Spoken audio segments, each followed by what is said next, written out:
Ever have that searing, burning feeling in your chest, radiating up into your neck?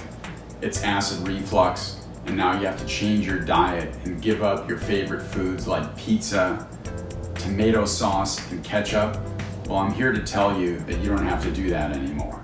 Hi, I'm Dr. Jonathan Aviv, a practicing ear, nose, and throat doctor from the Voice and Swallowing Center at ENT and Allergy Associates in New York City. Along with my co-author, Samara Kaufmann Aviv, we have developed a new way to treat acid reflux using food as medicine, or food is medicine. It's called the Acid Watcher Cookbook.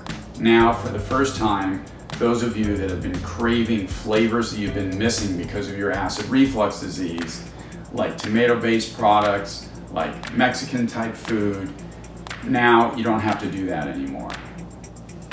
How did we arrive at this cookbook? First, the recipes had to be above pH 4 or pH 5. So once that was achieved, it had to taste great. So we tested this on our teenagers. If they scowled when they ate it, it was tossed. If they had a smile on their face or they kept eating and cleared their plate, we knew we were onto something. The second thing was I had to be able to make it in the kitchen. If the recipe was too complicated and I couldn't do it, it was also tossed. Samara learned how to cook from her late mother, and not only, as you've heard, suffered from acid reflux herself, has developed a food solution that goes beyond the original principles of the Acid Watcher diet to develop a food solution for everybody.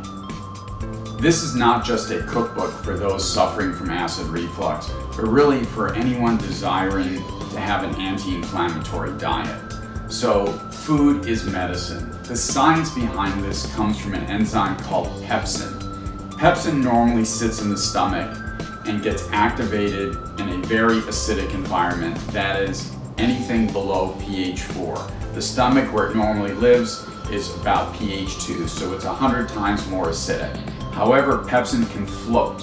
It can sit in the throat, in the vocal cords, in the sinuses, in the teeth. So when you eat or drink something less than pH 4, what you eat or drink starts eating you. The other part of this whole science story is that when you have an acidic injury, it was long thought to be just a tiny focal area that gets injured. As it turns out, you get a body-wide inflammatory response. So when you stay away from these handful of very acidic foods, you actually can reduce inflammation throughout your body.